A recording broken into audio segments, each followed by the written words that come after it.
In this tutorial, we will show you how to create a spatial recording and use it to play back your session. You can use this feature to record your lessons or meetings and replay them anytime you want. Recordings capture everything you do, including adding eye effects, presenting presentations, sharing videos, walking, and talking.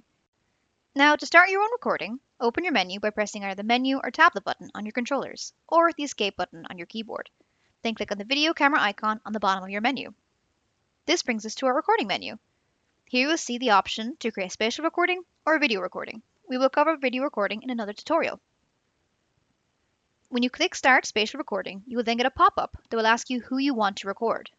If you click Only Myself, only your avatar will be recorded. If you click Everyone, everyone in the session will be recorded.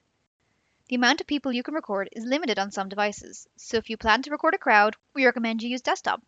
If you click Select Others, you'll be brought to another window where you can choose who will be recorded.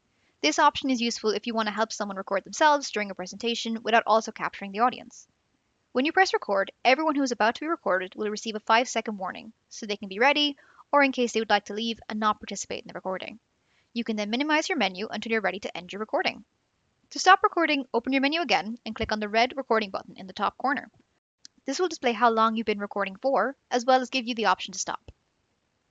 Once you've ended the recording, you'll be given the option to name your recording. You can then click Save and choose whether you would like to save to your cloud files or not. Your recording will automatically be saved to your device, but some users like to keep them in more than one place. If you'd like to play back your recording, go to the Recording tab, click on Device, and select your recording from the listing. Then select Load and play. We will cover advanced playback and the edit recording options in another tutorial.